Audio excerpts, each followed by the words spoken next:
compartía Pablo, efectivamente estamos terminando nuestras jornadas de 28 días de oración y ayuno. Estábamos preparados, ¿verdad?, para un culto masivo. Habíamos invitado, ¿verdad?, a un conferencista internacional. No, lo que pasa es que la lluvia de alguna forma ha afectado, ¿no? Porque hay sectores de Santiago que están un poquito aislados porque las calles, en fin, están anegadas, inundadas, ¿no? Pero de todas maneras, ¿verdad?, queremos dar gracias a Dios por este tiempo. Queremos dar gracias al Señor porque han sido 28 días intensos en esta búsqueda, ¿no? Como ustedes han visto en ese lienzo que está afuera, nos anima, ¿verdad?, esta frase: solo tu presencia hace la diferencia. Como siempre lo hemos dicho, no queremos ser los más numerosos, los de mejor doctrina, los más pudientes, los más influyentes, los más bacanes. Ustedes saben lo que es bacán, ¿no es cierto?, en latín, ¿no? Los mejores. Lo único que anhelamos es que la presencia de Dios esté con nosotros y que su Espíritu Santo realmente sea guiando la marcha de esta iglesia. Porque no depende de liderazgos humanos ni de caudillos. La obra es de Dios, ¿no? Entonces, nuestro anhelo es buscarle para que Él se glorifique y nos dé esa sensibilidad, ¿verdad?, de tal modo que podamos entender sus propósitos en este tiempo, en este lugar, como iglesia local. Solo tu presencia. Y por eso cada año, ¿verdad?, comenzamos con este anhelo, con este deseo. Pero Pablo dijo algo que es muy cierto, ¿verdad?, y que yo rescaté y dije, lo voy a decir como introducción. Pablo, él dijo, esto no termina aquí, esto continúa. Porque no podemos pensar, ¿verdad?, que nuestra relación con Dios, y también lo dijo Pablo, sea a través de eventos. Uno de nuestros grandes problemas, ¿verdad?, es que la relación con Dios es a través de eventos.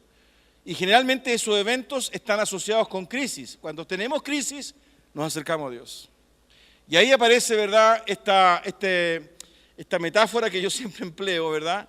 Ocupamos la tarjeta Cielocar, ¿no es cierto? Cuando usted tiene algún problemita económico, ¿qué es lo que hace? Saca su tarjetita y se va al bancomático, ¿verdad?, y pasa, y hace un adelanto, ¿no es cierto? Y pasa otro problema y otro adelanto. Con Dios muchas veces hacemos exactamente lo mismo. Tenemos alguna crisis, tenemos alguna depresión, tenemos un conflicto, ¿verdad?, y nos acercamos a Dios. Es increíble, pero si pudiésemos de alguna forma desarrollar, ¿verdad?, una curva, veríamos una relación directa, ¿verdad?, entre crisis, búsqueda. Crisis, búsqueda. Como se lo dije alguna vez, ¿verdad?, el autor C.S. Lewis, que escribió las Crónicas de Narnia, él señala que el dolor es el megáfono de Dios. Por eso es importante en este proceso de crecimiento y de madurez entender que Él nos anhela celosamente y que no termina, ¿verdad?, esta búsqueda y este deseo de tener una comunión con Él no termina hoy día, sino que esto continúa. Y no solo eso, sino que además nos desafía, ¿verdad?, a que en esta continuidad, en esta permanencia en la relación con Él, nosotros podamos vivir también de acuerdo a esa consecuencia que significa relacionarse con Dios. Porque relacionarse con Dios tiene una consecuencia. Por eso que nos emocionamos, ¿no? Por eso que hablamos de milagros. Porque cuando Él obró en nuestra vida ya no volvió a ser la misma. No es que dejamos de tener problemas, sino que hoy día enfrentamos la vida desde otra perspectiva. Por consiguiente, queridos, yo les quiero animar a que sigamos en esta búsqueda de Dios, de tal modo que no solo como iglesia, no solo como comunidad, podamos anhelar y decirle, solo tu presencia hace la diferencia, sino que también de manera personal, cada uno de nosotros, allá afuera, porque allá donde hay que vivir el Evangelio, podamos realmente hacer la diferencia porque su Espíritu Santo mora en nosotros. Y estoy hablando derechamente de santidad. Y es de lo cual quiero conversar con ustedes hoy día. Por favor, abran sus Biblias en el libro de Efesios. En el capítulo 4 vamos a leer del versículo 17 al 24. Y lo quiero leer en la versión NBI. Lo más probable es que usted tenga la Reina Valera. Si tiene ese adminículo, ¿verdad?, tan necesario, pero tan inoportuno que se llama celular, a lo mejor puede encontrar ahí la NBI, ¿no? Fíjense lo que dice Pablo. Esta es una carta de Pablo a los hermanos de Éfeso. Efesios 4, del 17 al 24. Así que les digo esto, y les insisto en el Señor, no vivan más con pensamientos frívolos como los paganos, a causa de la ignorancia que los domina y por la dureza de su corazón. Estos tienen oscurecido el entendimiento y están alejados de la vida que proviene de Dios. Han perdido toda vergüenza, se han entregado a la inmoralidad y no se sacian de cometer toda clase de actos indecentes. ¿No fue esta la enseñanza que ustedes recibieron acerca de Cristo, si de veras se les habló y enseñó de Jesús según la verdad que está en Él? Con respecto a la vida que antes llevaban, se les enseñó que debían quitarse el ropaje de la vieja naturaleza, la cual está corrompida por los deseos engañosos, ser renovados en la actitud de su mente y ponerse el ropaje de la nueva naturaleza, creada a imagen de Dios en verdad, en verdadera justicia y santidad. Señor, anhelamos realmente esa obra maravillosa cada día, Señor, en nuestra vida. Hoy, 17 de abril, estamos acá en este lugar, que es un lugar especial, Señor, apartado para honrarte y glorificarte, para compartir, Señor, en comunión como iglesia tuya. Y en este momento, Señor, nos disponemos a leer, a pensar, a escuchar tu palabra.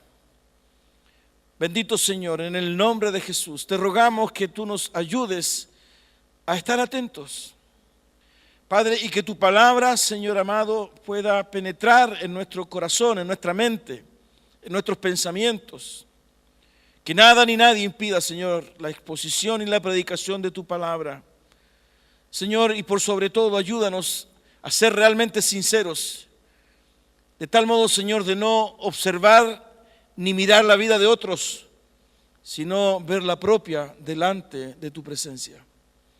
Esta palabra, Señor, es una carta, mi Dios, que tú inspiraste y que Pablo, tu hijo, Señor, escribió hace 21 siglos atrás. Sin embargo, aún, Señor, está vigente y por tu gracia, Señor, ha sido revelada y ha llegado a nuestras manos.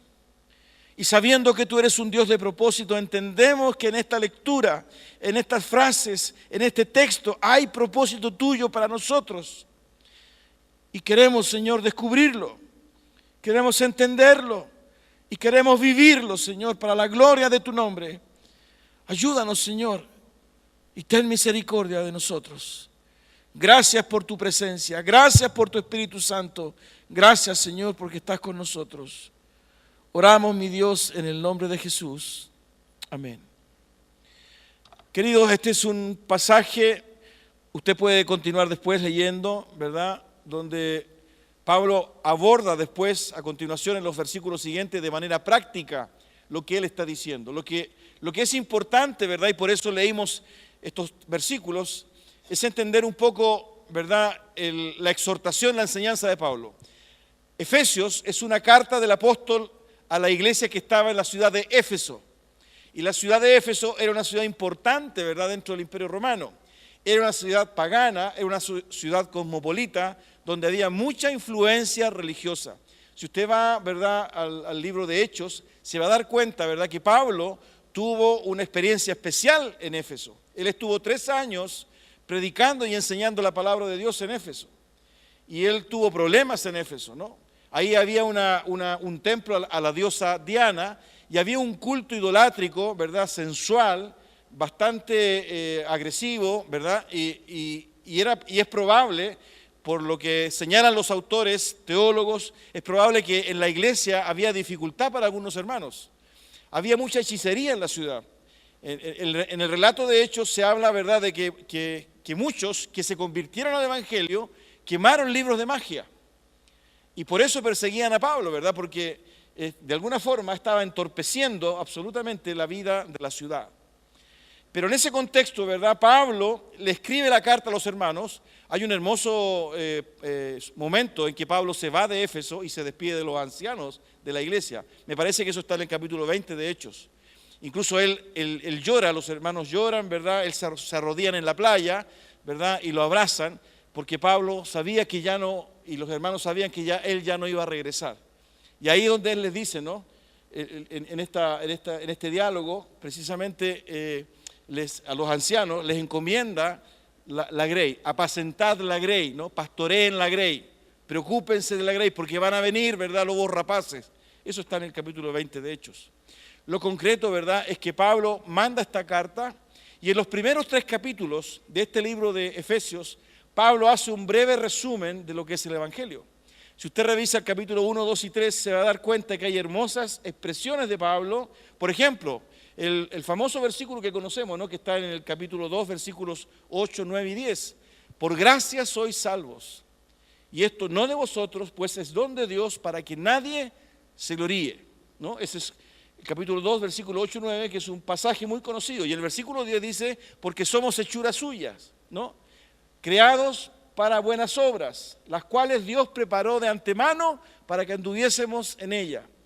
El capítulo 1 habla de las bendiciones espirituales en las regiones celestes, ¿verdad? El énfasis de este libro de Efesios es la nueva creación, es la nueva humanidad, ¿no? Pablo plantea, ¿verdad?, que no hay ni griego ni judío, ¿verdad? No hay esclavo, no hay ni esclavo ni libre, en fin, todos son iguales, porque ha surgido una nueva creación, una nueva humanidad. Eso es lo que Pablo resume en estos primeros 3 capítulos. Léalo. Hoy día es un muy buen momento, ¿verdad?, para leerlo en la tarde. Así que no vea, ¿verdad?, los resúmenes de las teleseries, sino que lea estos 3 capítulos de Efesios. En los últimos 3 capítulos, Pablo aterriza el Evangelio. Una de las grandes características de las cartas de Pablo es que él comparte, ¿verdad?, esa doctrina, contesta muchas preguntas que los hermanos han hecho, pero además él es muy práctico y concreto. Y en los últimos 3 capítulos de Efesios, él habla de elementos esenciales de vida que necesariamente es la consecuencia del Evangelio en la vida de una persona.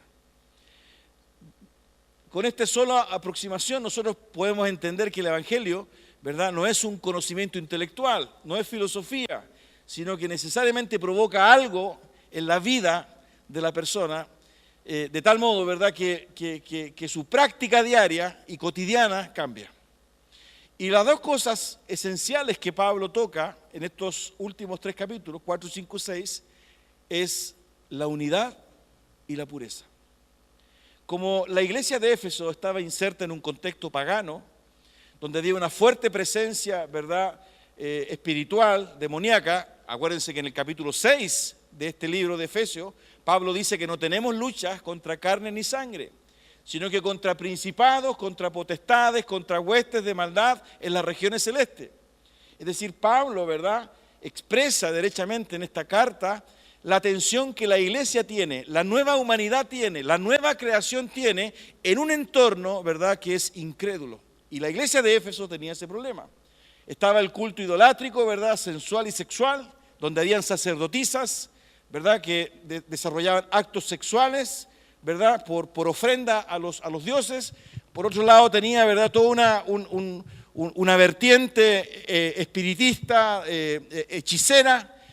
La iglesia estaba en un entorno complejo, que no es tan distinto de lo que hoy día vivimos. Y en ese contexto Pablo plantea 2 elementos esenciales que necesariamente deben marcar la diferencia. Uno de ellos es la unidad. Capítulo 4 habla de la unidad. Solícitos en guardar la unidad, dice Pablo en el versículo 2, ¿no? Y en el versículo 17 en adelante y parte del capítulo 5, Pablo habla de la otra condición necesaria en un contexto como el que les estoy describiendo, la pureza, la santidad. Y Pablo comienza, ¿verdad?, este aspecto, ¿verdad?, fundamental que tiene que ver con la pureza, con una expresión, no sé si usted se fijó, que aparece en este versículo 17. Fíjense, lo voy a leer de nuevo. Así que les digo esto y les insisto en el Señor. No vivan más con pensamientos frívolos como los paganos. No vivan más. Fíjense que inmediatamente surge, ¿verdad? A propósito de esta lectura, tal vez la primera exhortación de Pablo, y que necesariamente tiene que ver con una forma de vida que es distinta. Es lo primero, no vivan más. Fíjense que este aspecto es fundamental en la teología paulina. Pablo es muy práctico. Cuando él desarrolla el concepto de vivir en el Espíritu en el capítulo 8 de Romanos, ¿verdad? Pablo lo asocia con decisiones que se toman en la mente. En el versículo 5 dice, los que son de la carne piensan en las cosas de la carne, y los que son del Espíritu piensan en las cosas del Espíritu. Es decir, hay una combinación maravillosa que el Espíritu Santo le ha revelado al apóstol, de tal manera de que es posible entender que la vida espiritual, la santidad, la búsqueda de Dios, necesariamente está plagada de decisiones. No es un estado, ¿verdad?, catalético, místico, de éxtasis, ¿verdad?, donde tenemos que apartarnos al monte, a la cueva, y en fin, sino que se vive intensamente cada día. Por eso que en esta expresión, ¿verdad?, no vivan más, ¿no? No vivan más con pensamientos frívolos. Fíjense lo que dice el versículo 1 de este capítulo 4. El versículo 1 de este capítulo 4 dice, les ruego que vivan de una manera digna del llamado que han recibido. El versículo 1, 4.1, por favor. Les ruego que vivan de una manera digna del llamamiento que han recibido. Por consiguiente, ¿verdad?, la experiencia de Cristo no es algo intelectual, racional, sino que es algo que se vive todos los días, que necesariamente decanta en una forma de vida distinta que se distingue y se diferencia de aquellos que no conocen a Cristo. Porque en el versículo 17 Pablo hace una diferencia, ¿verdad? Fíjense, y lo dice absolutamente y claritamente, dice, no vivan más con pensamientos frívolos como los paganos. Esta es la versión NBI. En la Reina Valera dice, no andéis como los otros gentiles que andan en la vanidad de su mente. Fíjense que busqué un poquito cuál es el sentido de este concepto frivolidad, ¿no? Pensamientos frívolos o la vanidad de su mente. Y el término griego, ¿verdad? Fíjense que define esto, es la raíz de la palabra en griego es matataios. Usted me dirá, pastor, pero ¿sabe lo que significa esa expresión? Significa vacío, significa inútil. Incluso en ocasiones se traduce como ídolo. Es decir, Pablo está asociando estos pensamientos vacíos y huecos, frívolos, pensamientos superficiales, sin contenido. Así viven los paganos. Pero ustedes no pueden pensar de esa manera. Sus pensamientos, ¿verdad?, no pueden ser superficiales. Sus pensamientos no pueden ser huecos. Sus pensamientos no pueden no tener sustancia. Pensamiento vanidoso, pensamiento frívolo. Porque necesariamente los que no conocen a Cristo tienen esa clase de pensamiento. Y fíjense que los que no conocen a Cristo no solo tienen esa clase de pensamiento, sino que además Pablo se encarga en el versículo de 18 y versículo 19 de hacer una caracterización del resultado de esos pensamientos en la mente, ¿verdad?, de aquellos que no creen, de aquellos que rechazan, de aquellos que no conocen a Dios. ¿Y cuál es esa caracterización? Si tú revisas el versículo 18, dice, a causa de la ignorancia que los domina y por la dureza de su corazón, estos tienen oscurecido el entendimiento y están alejados de la vida que proviene de Dios. Han perdido toda vergüenza, se han entregado a la inmoralidad y no se sacian de cometer toda clase de actos indecentes. Fíjense que es muy parecida, esta expresión que usa Pablo en esta carta, es muy parecida a la que él hace también en la carta que le dirige a los hermanos en Roma. Si usted revisa su Biblia y va a Romanos capítulo 1,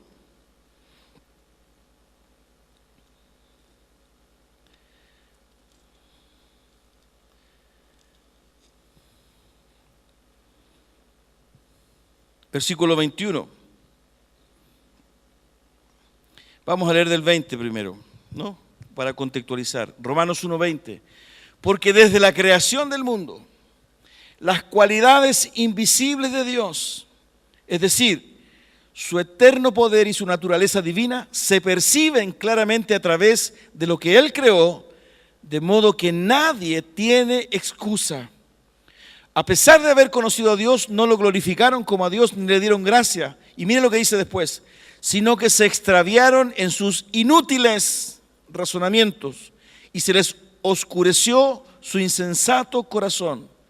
Aunque afirmaban ser sabios, se volvieron necios y cambiaron la gloria del Dios inmortal por imágenes que eran réplicas del hombre mortal, de las aves, de los cuadrúpedos y de los reptiles. Pablo plantea, ¿verdad?, que a pesar de ser evidente la manifestación y la presencia de Dios, estos hombres le rechazaron y se envanecieron, aparece de nuevo esta palabrita, ¿verdad?, en estos pensamientos vacíos, huecos, inútiles, y cayeron en la idolatría. Y más adelante, ¿verdad?, en ese capítulo 1 de Romanos, Pablo plantea la degradación del hombre hasta finalmente caer en la inmoralidad. En otras palabras, fíjense el comentario que hace Pablo. Ustedes no pueden pensar igual que aquellos que no conocen a Cristo.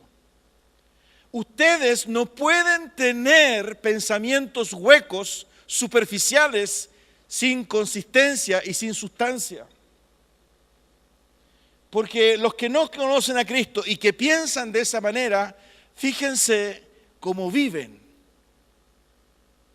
Porque esa forma de pensar necesariamente te lleva y te expone a una vida alejada de Dios.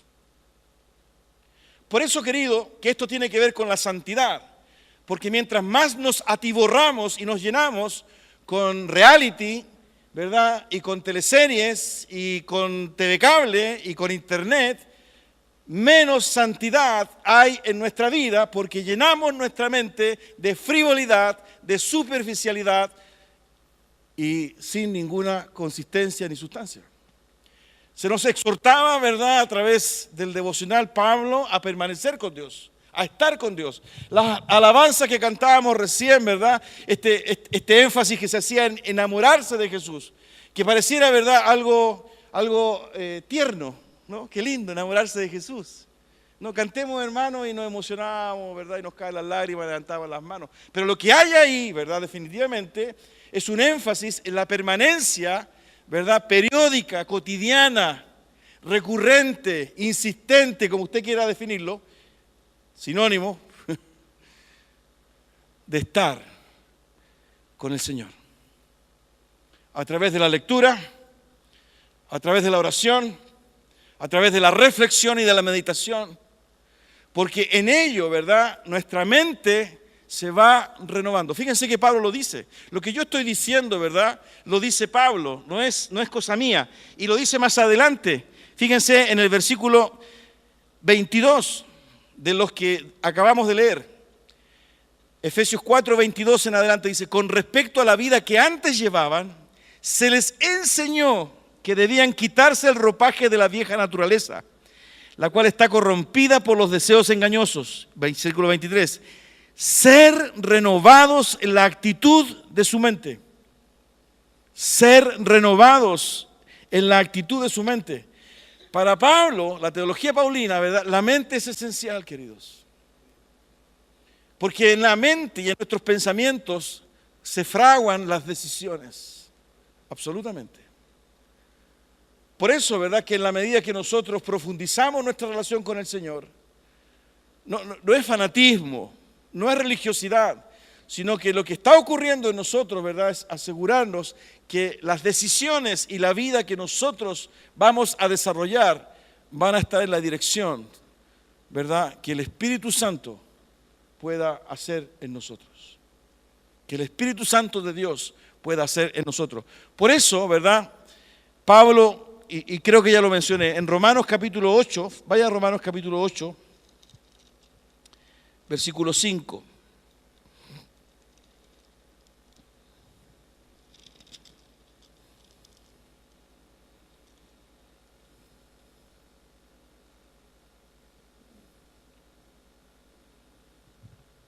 Los que viven conforme a la naturaleza pecaminosa fijan la mente en los deseos de tal naturaleza. En cambio, los que viven conforme al Espíritu fijan la mente en los deseos del Espíritu. Y más adelante, ¿verdad?, en el versículo 14, Pablo señala, porque todos los que son guiados por el Espíritu de Dios son hijos de Dios. ¿Cuál es el elemento recurrente? Los pensamientos. La manera de pensar y de estructurar nuestras decisiones todos los días. Fijan la mente. Y de ahí surge entonces la exhortación de Pablo, ¿verdad? Cuidado con sus pensamientos. Cuidado con sus pensamientos. Sus pensamientos, ¿verdad?, marcan la diferencia entre una vida en santidad de una vida alejada de Dios. Las decisiones que ustedes toman. Eso es lo que está diciendo Pablo. Fíjense lo que dice el apóstol en Romanos capítulo 12, versículo 2, que esto es un versículo que permanentemente mencionamos, ¿verdad?, en nuestra práctica de iglesia. Romanos 12, 2.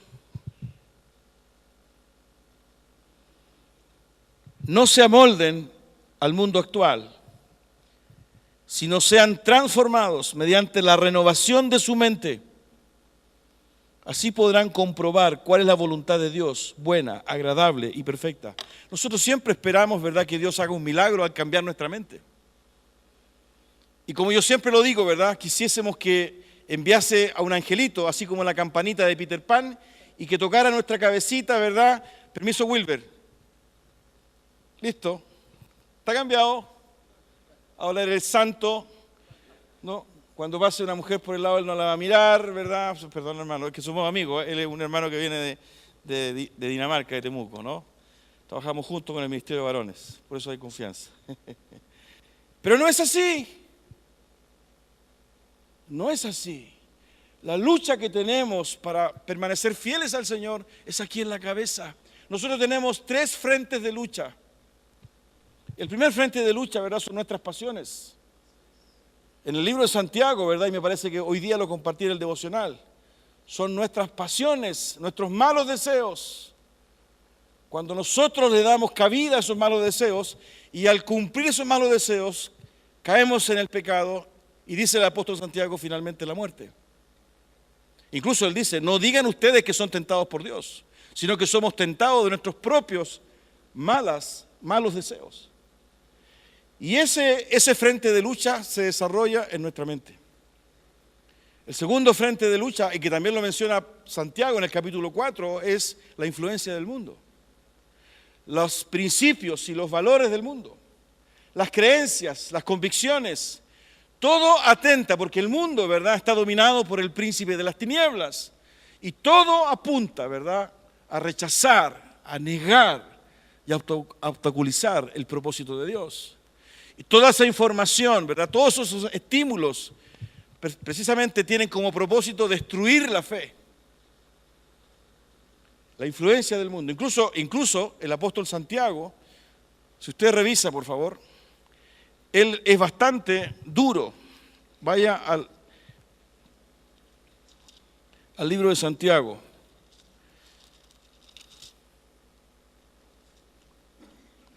En el capítulo 4.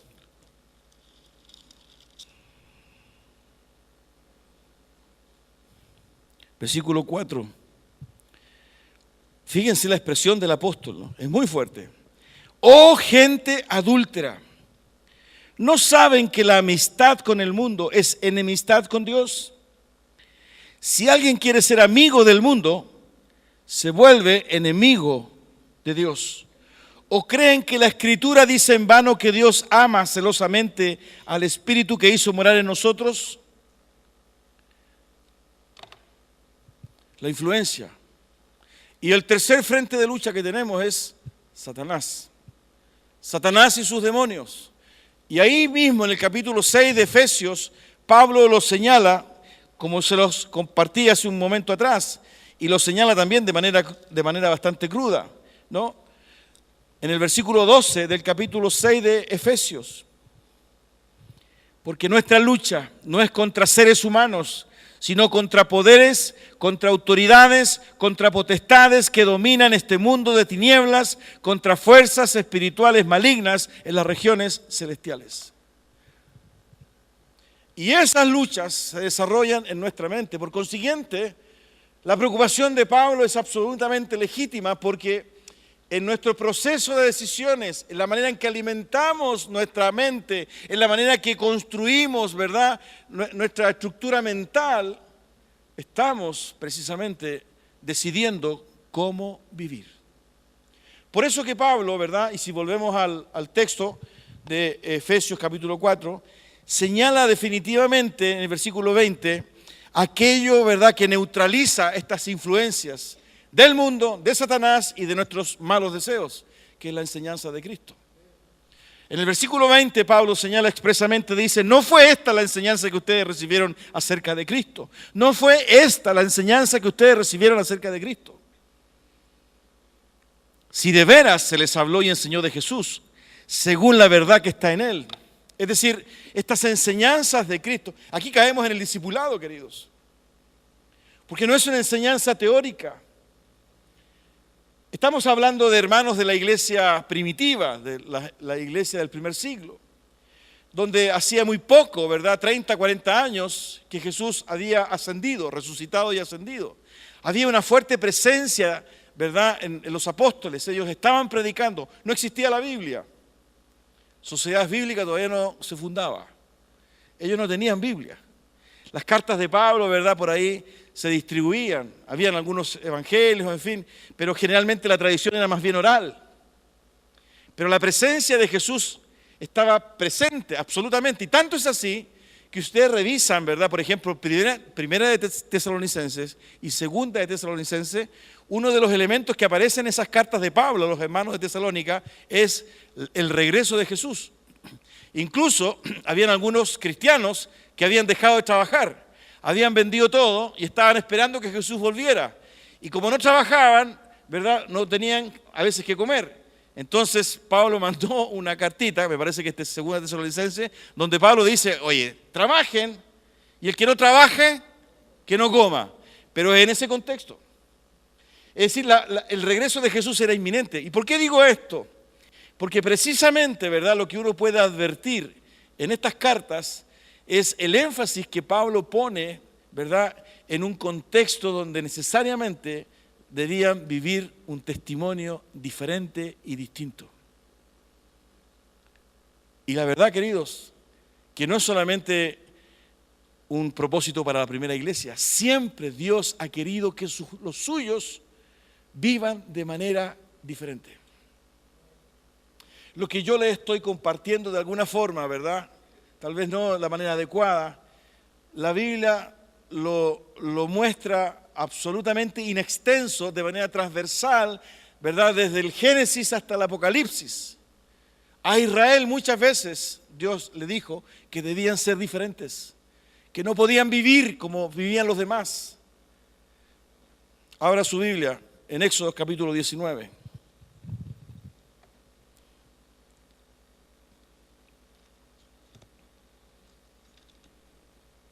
Miren lo que dice Éxodo capítulo 19,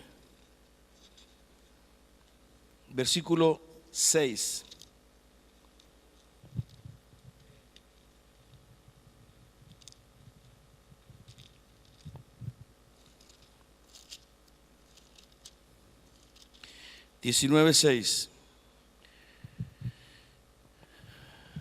Ustedes serán para mí un reino de sacerdotes y una nación santa. Si leemos un poquito antes, ¿no? Leemos el versículo versículo 2. Después de partir de Refidín, se internaron en el desierto de Sinaí. Y allí en el desierto acamparon frente al monte al cual subió Moisés para encontrarse con Dios. Y desde allí lo llamó el Señor y le dijo: anúnciale esto al pueblo de Jacob, declárale esto al pueblo de Israel. Y miren lo que dice el versículo 4. Ustedes son testigos de lo que hice con Egipto y de que los he traído hacia mí como sobre alas de águila.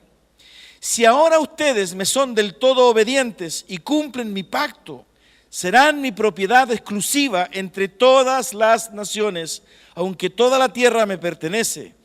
Ustedes serán para mí un reino de sacerdotes y una nación santa. Ese era el anhelo de Dios para Israel. Un reino de sacerdotes y una nación santa. Fíjense que es más, si tú vas a Levíticos capítulo 18, Levítico es el libro que viene a continuación, de manera más clara aún Dios le expresa a Israel. Versículo 1. Levíticos 18:1. El Señor le ordenó a Moisés que les dijera a los israelitas: yo soy el Señor, su Dios. No imitarán ustedes las costumbres de Egipto, donde antes habitaban, ni tampoco las de Canaán, a donde los llevo.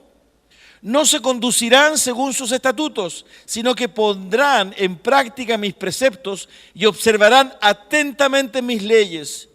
Yo soy el Señor, su Dios. ¿Y por qué? Miren, fíjense en el capítulo 19, versículo 2. Sean santos, porque yo, el Señor, su Dios, soy santo. Capítulo 20, versículo 26. Sean ustedes santos, porque yo, el Señor, soy santo y los he distinguido entre los demás, entre las demás naciones, para que sean míos. Los he distinguido reiteradamente. Fíjense que Pedro, el apóstol, rescata esto y en su carta, en el Nuevo Testamento, miles de años después, exhorta exactamente lo mismo. El llamado a vivir una vida diferente. El llamado a pensar diferente. Por eso que Pablo era un hombre intelectual, era un hombre formado, ¿verdad?, en el mejor nivel de educación, fariseo, era un hombre muy culto. Y él entendía que esa vida necesariamente se plasmaba a través de las decisiones y de los pensamientos. Y eso, ¿verdad?, para nosotros en el día de hoy es un poco complejo, porque hoy día nuestro contexto cultural es más bien sensorial. Nosotros vivimos, ¿verdad?, a través de los sentidos, de las sensaciones. Creemos que un culto es bonito porque la música es bonita. Creemos que el culto es maravilloso porque nos sentimos bien. Y cuando nos sentimos mal, el Señor no estuvo ahí. Entonces buscamos iglesias donde nos podamos sentir mejor.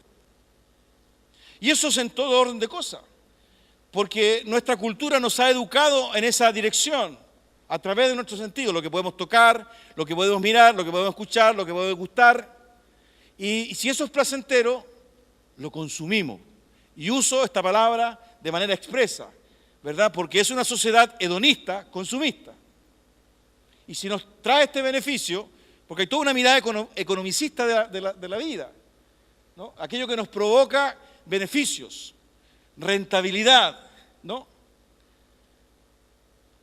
Pero Pablo, la Biblia, Dios, siempre nos presenta el desafío de las decisiones, de las opciones, del pensamiento. A Jesús le preguntaron: Señor, ¿cuál es el principal mandamiento? Mandamiento. No cuál es el principal sensación o sentimiento, sino que mandamiento. Y Jesús dijo: amarás al Señor tu Dios con todo tu corazón. Y el segundo es similar a este: amarás a tu prójimo. El discípulo o el fariseo o el escriba, el que estaba con Jesús, pregunta por mandamiento y Jesús responde, ¿verdad?, un sentimiento para nosotros en nuestra cultura, que es el amor. Pero lo que sucede, ¿verdad?, es que desde la perspectiva bíblica, el amor, ¿verdad?, está radicado en la voluntad. Y al estar radicado el amor en la voluntad, necesariamente lo involucra con mis decisiones. Yo decido amar. Por eso que Pablo, él dice, despójense, vístanse, despójense. ¿De qué está hablando Pablo? De decisiones que tú tienes que tomar, de decisiones que tengo que tomar yo. No puedo esperar a campanita de Peter Pan que venga a tocarme la cabeza para que me cambie. Son decisiones mías en la certeza y en la convicción que el Espíritu Santo de Dios mora en mí y que yo debo dejar que ese Espíritu Santo controle mis pensamientos. Y mientras yo no pase tiempo con Dios, mientras yo no lea la Biblia, mientras yo no ore, es imposible que mis decisiones sean en la dirección correcta para agradar a Dios. Mientras siga viendo teleseries turcas y mientras siga viendo reality, ¿verdad? Es imposible que mi vida cristiana, ¿verdad?, alcance santidad. Porque estoy llenando mi cabeza, mi mente, mis pensamientos de basura. Y al momento de tomar decisiones, ¿verdad?, voy a optar por fornicar, por mentir, por ser corrupto, porque de eso he alimentado mi cabeza. De eso está hablando Pablo. Y por eso que él dice, ustedes no pueden vivir con pensamientos frívolos como los paganos. A ustedes les enseñó a Cristo. Por consiguiente, su mente debe ser renovada. No se amolden al modelo y al contexto del mundo. Y fíjense cómo concluye Pablo, ¿verdad?, este trozo en Efesios. Volví a Efesios 4. Ser renovados en la actitud de su mente y ponerse el ropaje de la nueva naturaleza. Ponerse el ropaje. Pablo me está diciendo que me ponga el ropaje, pero ¿cómo si yo no puedo cambiar? Le he pedido tanto al Señor que me cambie. Pero ¿qué estás haciendo con tu vida? ¿A dónde estás yendo? ¿Qué estás leyendo? ¿Con quién te relacionas? ¿Vienes en el año unas 4 o 5 veces a la iglesia? Y cuando vienes es porque llegaste sin trabajo, o porque terminaste o tienes problemas en tu matrimonio. En la semana no, el turno es largo, estamos cansados, las distancias son enormes. Están los partidos de la Copa Libertadores. Está el carrete.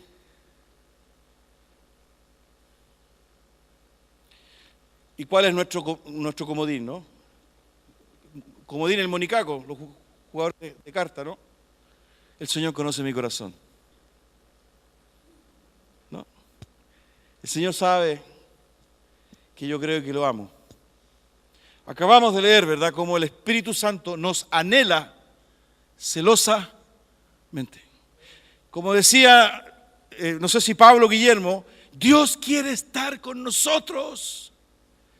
¿Tú te puedes imaginar que Dios quiera estar contigo?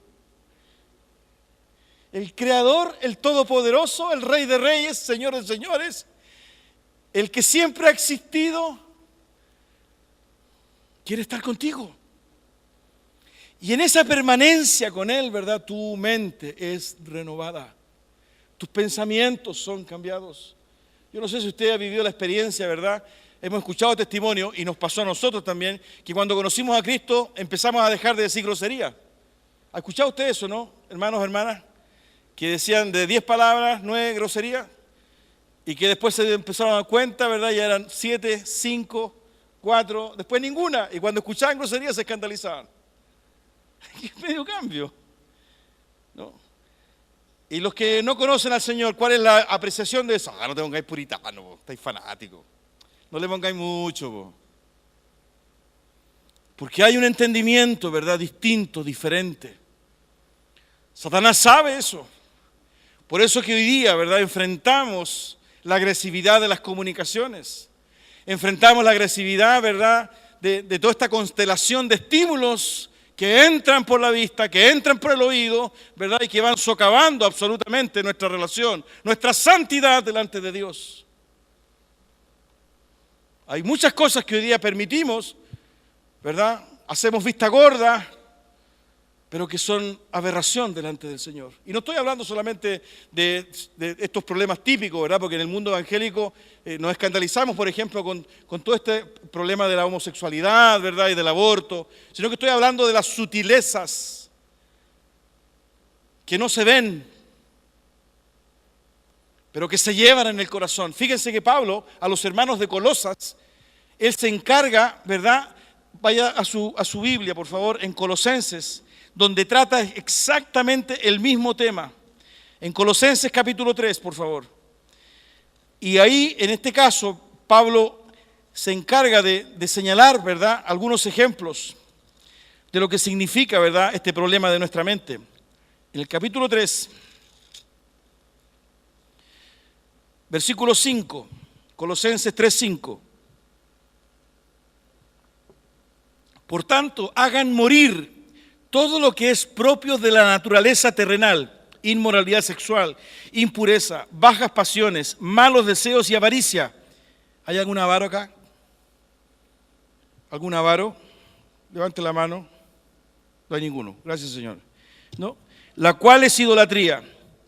Por estas cosas viene el castigo de Dios. Ustedes las practicaron en otro tiempo cuando vivían ellas, pero ahora abandonen. Fíjense que Pablo señala y siempre coloca, ¿verdad?, estos verbos en aquellos que están leyendo sus cartas. Abandonen. No dice esperen que Dios les ayude o que Dios les cambie, sino que dice ustedes abandonen. Tú tienes que tomar decisiones. Tú debes abandonar. Ese énfasis de Pablo, ¿verdad?, posiciona absolutamente la santidad en decisiones personales de vida. No en esta cosa mágica, ni menos en lo contemplativo y lo místico, sino que en decisiones prácticas de vida. Y fíjense lo que lo dice, pero ahora, versículo 8, abandonen también todo esto: enojo, ira, malicia, calumnia y lenguaje obsceno. Dejen de mentirse unos a otros, ahora que se han quitado, fíjense, ¿no?, ahora que se han quitado el ropaje de la vieja naturaleza con sus vicios. Ahí ya hemos encontrado, ¿verdad?, algunas cosas del ropaje anterior. Y se han puesto el de la nueva naturaleza que se va renovando. El mismo concepto que planteó a los hermanos de Éfeso, en conocimiento a imagen de su Creador. Fíjense que es la misma idea que Pablo presenta a los hermanos de Éfeso. Esta renovación de la mente, esta nueva creación, esta nueva criatura, este nuevo hombre, esta nueva mujer, es a la semejanza de Dios. Entonces, no estamos hablando, queridos hermanos amados, estamos hablando de algo que es trascendente y que no tiene que ver con ser buenos ciudadanos, de ser personas honorables, decentes. No estamos hablando de eso, sino que estamos hablando de algo sobrenatural que ni más ni menos, ¿verdad?, está relacionado con la semejanza de Dios. La santidad, ¿verdad?, es buscar la semejanza, no el ser igual, sino que la semejanza a Dios. Por eso que el mandato, ¿verdad?, que después recoge Pedro es: sed santos porque yo soy santo. Por consiguiente, ¿verdad?, no es que usted tenga que leer el manual de Carreño. Perdonen que lo diga a los más jóvenes, el manual de Carreño, ¿verdad?, es un manual que existía hace muchos años atrás. Yo soy un poquito antiguo, ¿verdad?, que era un manual donde te enseñaban a comer, poner los servicios, a saludar, ¿verdad?, a dar el asiento. Estamos hablando de una nueva criatura. El dejar de decir cosas obscenas y groseras no es ser más educado, sino que lo que hay implícito en esto es la pertinencia del Espíritu Santo en el obrar interior de nuestro corazón. Yo dejo de decir groserías no porque me doy cuenta y porque soy ahora un ciudadano, un hombre correcto, sino que dejo de decir garabato porque incluso muchas veces no soy consciente, es porque el Espíritu Santo de Dios está obrando en mí. Por eso que Pablo reiteradamente dice: vístanse, despójense, abandonen. Decisiones, mente, presencia de Dios, nueva vida. No sean frívolos, no sean superficiales como los paganos. A ustedes se les enseñó a Cristo. Ustedes han sido renovados en su mente. Y ese nuevo hombre y esa nueva mujer que está en tu vida, ni más ni menos, es a semejanza del Dios creador. Porque ustedes deben ser santos, porque yo soy santo. Eso es lo que está diciendo. Y miren lo que dice más adelante, ¿no? En esta nueva naturaleza, versículo 11, en esta nueva naturaleza no hay griego ni judío, circunciso ni incircunciso, culto ni inculto, esclavo ni libre, sino que Cristo es todo y está en todos. El resultante final de esto, ¿verdad?, es la presencia de Cristo. Ya no existen, ¿verdad?, hombres y mujeres, griegos, ¿verdad?, y judíos, esclavos y libres, sino que Cristo está en todos. Cristo es el todo. Por eso que la iglesia primitiva predicaba, ¿no?, que era, Pablo lo dijo en Atenas, porque somos de Él y somos para Él. Incluso en otra oportunidad dijo, ya sea que vivamos o que muramos, del Señor somos. Esas expresiones, ¿verdad?, no son poéticas, no son después de una vigilia, ¿no?, donde estamos emocionados, sino que tiene que ver con la obra de Cristo, la obra de Dios en nosotros. Hermanos queridos, nuestros pensamientos son relevantes. La manera en que estructuramos nuestras decisiones son relevantes. Pero tenemos que creer que el Espíritu Santo de Dios mora en nosotros, y lo dice Pablo en 1 Corintios muchísimas veces, lo dice en Romanos también. ¿Cuál es el desafío? Una vez más, dejar que el Espíritu de Dios gobierne nuestra vida y cuidar nuestra mente. Y buscar permanentemente la presencia de Dios. Por eso que cuando Pablo dijo, esto no termina hoy día, esto continúa, tiene que ver con esto. El culto sigue, la adoración a Dios continúa, la alabanza a Dios continúa, allá afuera. Y cuando la semana tengas que tomar decisiones, esas decisiones van a agradar a Dios o no lo van a agradar. Ahora, tú me dirás, sí, pero hay decisiones tan como pan o no como pan. Pero nunca se olviden, ¿verdad?, que las decisiones son como eslabones. El rey David, un hombre de Dios, conforme al corazón de Dios, cayó en adulterio. Si usted revisa, ¿verdad?, ese pasaje en el Antiguo Testamento, usted se va a dar cuenta que hay una seguidilla de situaciones. Las decisiones nuestras, ¿verdad?, no son binarias, no es 1 y 0. Las decisiones nuestras, ¿verdad?, se van plasmando en el tiempo, a propósito de cómo vamos ejercitando nuestras decisiones. Porque una decisión conlleva a la otra, y a la otra, y a la otra. Hay un encadenamiento necesariamente. Y el adulterio, por ejemplo, David lo comete porque él tenía una tendencia. Y él venía, ¿verdad?, viviendo condiciones que cada vez más facilitaron el momento en que finalmente él manda a buscar a Betsabé. Tráigame a Betsabé.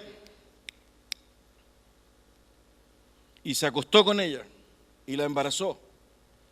Pero ese suceso, ¿verdad?, se vino arrastrando en la vida de David. ¿Qué proceso estás viviendo tú en tu vida en este momento y que te expone con mucho riesgo a cometer ese pecado y apartarte de Dios? Por ejemplo, una de las primeras medidas que tomó David cuando asumió el liderazgo de Israel definitivamente, ¿saben cuál fue? Tomó para sí 300 concubinas. 300. Ya había una pista en él de su tendencia. Y muy probablemente, ¿verdad?, cuando él comete ese pecado, sus defensas estaban bajas. Porque dice el texto que mientras los reyes habían salido a pelear, él estaba descansando, durmiendo. Estaba viendo una teleserie turca.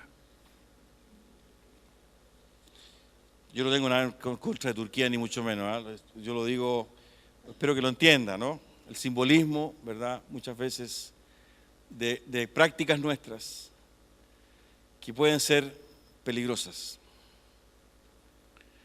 La fornicación en nuestra cultura actual, que es percibida como algo muy natural, a veces dentro de los pololeos, llegó precisamente a través de ese relajo que permanentemente, ¿verdad?, bombardeó la vida de las personas. Hoy día nos escandalizamos de ciertas cosas. Les aseguro que en 20, 30 años más ya no nos va a escandalizar. Yo no creo que esté, pero ya no nos va a escandalizar. Hace 20, 30 años atrás nos escandalizaban cosas que hoy día las consideramos naturales y obvias. ¿Y qué ha pasado? Hay todo un discurso de una sociedad vanguardista, de una sociedad de edad moderna, todos estos argumentos que tratan de alguna forma de hacernos creer, ¿verdad?, que este es un planteamiento pacato, que este es un planteamiento fundamentalista, que este es un planteamiento conservador. Pero lo que está presente en esto, ¿verdad?, es la santidad de Dios y el anhelo de Dios de que los suyos, su pueblo, permanezcan santos y se distingan y se diferencien de aquellos que no le conocen ni le aceptan. Por eso que Israel le dijo, yo los llevo a Canaán, pero ustedes no pueden hacer lo que van a ver allá, como tampoco debían hacer, ¿verdad?, lo que vieron en Egipto. Ustedes lo que deben hacer es lo que yo les diga. Lo leímos recién. En Levíticos 18 lo leímos recién. Y ese es nuestro Dios. Por eso, queridos amados, que el Evangelio y el cristianismo, ¿verdad?, no es algo baladí, superficial, no es, ¿verdad?, cultural, no es racional intelectual. Compromete mis decisiones, compromete mi intimidad, incluso sexual, conyugal. Compromete mi relación con mis hijos, compromete la manera en que yo hago los negocios, compromete, ¿verdad?, la manera en que yo me relaciono con los vecinos, compromete los programas de televisión que yo veo, compromete todo, compromete todo. Nosotros hemos compartimentado nuestra vida y hay áreas a las cuales le permitimos a Dios que ingrese, pero hay otras que Él no puede entrar. ¿Se acuerdan que una vez les di el ejemplo de la casa cuando invitamos a alguien, ¿no es cierto? ¿Se acuerdan o no? Cuando invitamos a alguien, ¿verdad?, nos preocupamos del living y del comedor y del baño. Eso está ordenadito y limpiecito. El baño, sí, está limpio, ¿verdad? Incluso el jabón es nuevo, el confort también es nuevo, está todo perfecto. Entonces, cuando llega la visita, atendemos. Pero cerramos las puertas del dormitorio porque no hemos hecho la cama. El closet lo cerramos. Porque esa es la otra realidad.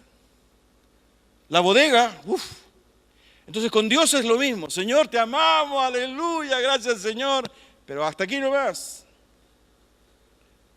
Esta otra parte de mi vida es mía.